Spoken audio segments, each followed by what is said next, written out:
Hello friends, welcome to முக சமையல். இன்றைக்கி நம்ம ரொம்ப அதிக விலை கொடுத்து வாங்கக்கூடிய கசூரி மேத்தி நம்ம வீட்டிலையே எப்படி செய்கிறதுன்னு பார்க்க போகிறோம். அது ஓவன் இல்லாமல் நம்ம வெயில்லையே இதை ட்ரை அப் பண்ணி பார்க்க போகிறோம். வாங்க இதை எப்படி செய்கிறதுன்னு பார்க்கலாம். வீடியோக்குள்ளே போகலாம் friends. Hello friends, kasuri methi இன்றைக்கி எப்படி செய்கிறதுன்னு பார்க்கலாம். அதுக்கு வெந்தயக்கீரை நான் வீட்டிலையே பயிரிட்டு வச்சுருக்கேன். வெந்தயத்தை ஊற வச்சுட்டு இந்த மாதிரி மண்ணில் போட்டு கொஞ்சமாக டெய்லி தண்ணி தொளிச்சுட்டே வந்தீங்கன்னா ஒரு 15 நாளில் நமக்கு வெந்தயக்கீரை இந்த மாதிரி நல்லா வந்துடும். இப்போ இதை நம்ம அறுவடை பண்ணிவிட்டு எப்படி கசூரி மேத்தி செய்கிறதுன்னு பார்க்கலாம். பாருங்கள், நல்லா சூப்பராக வந்திருக்கு. வீட்டிலையே செஞ்சதுனால பாருங்கள், வீட்டிலையே எப்படி நல்லா சூப்பராக வளர்ந்துருக்கு பாருங்கள். வெந்தயக்கீரை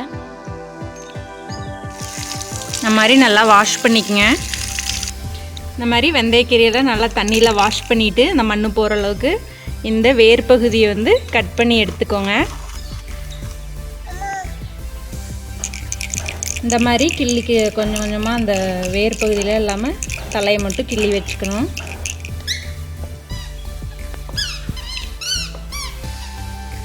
இந்த மாதிரி வெந்தயக்கீரையெல்லாம் கட் பண்ணி எடுத்துக்கோங்க.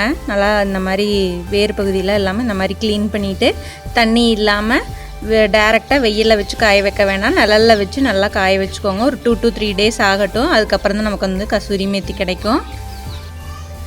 பாருங்கள், 2-3 நாள் நான் நிழல்லையே இதை காய வச்சுருக்கேன். கசூரி மேத்தி சூப்பராக தயாராகிடுச்சு.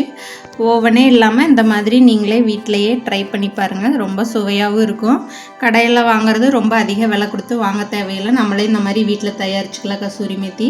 இந்த வீடியோ யூஸ்ஃபுல்லாக இருந்தால் உங்கள் ஃப்ரெண்ட்ஸ்க்கும் ஷேர் பண்ணிக்கோங்க. எங்களோட சேனலை சப்ஸ்கிரைப் பண்ணுங்கள். தேங்க்யூ.